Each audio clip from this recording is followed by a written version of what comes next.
మరి ఒక 5 నిమిషాల పాటు తర్వాత కొంచెం నీరు దాంట్లో బయటకు వస్తుంది. ఎలా వస్తుందో చూద్దాం.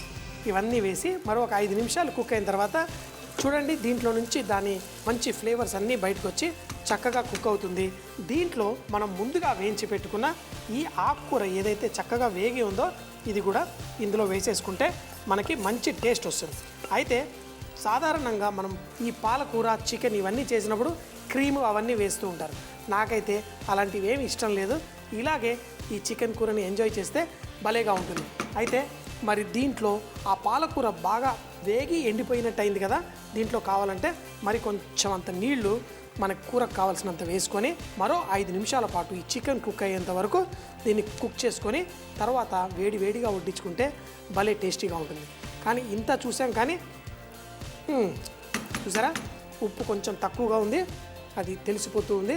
మరి దీంట్లో తగినంత ఉప్పు ఇప్పుడు వేసుకుందాం. అయితే పాలకూరలో సహజంగానే కొంచెం ఉప్పు ఉంటుంది కాబట్టి మనం వేసుకునేటప్పుడు కొంచెం జాగ్రత్తగా ఆలోచించి వేసుకుందాం. ఇప్పుడు చూడండి, చక్కగా ఆకుకూర మెరుస్తూ బ్రహ్మాండంగా ఉంది. ఇప్పుడు మూత పెట్టి కుక్ చేసిన ఆ కలర్ అలాగే ఉంటుంది.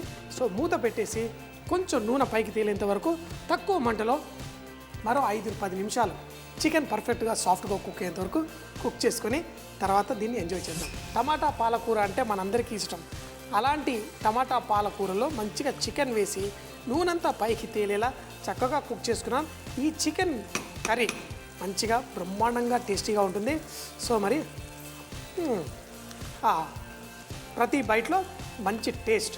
మరి దీన్ని చక్కగా ఏంటి అన్నంలో కలుపుకొని తింటే భలే మజాగా ఉంటుంది.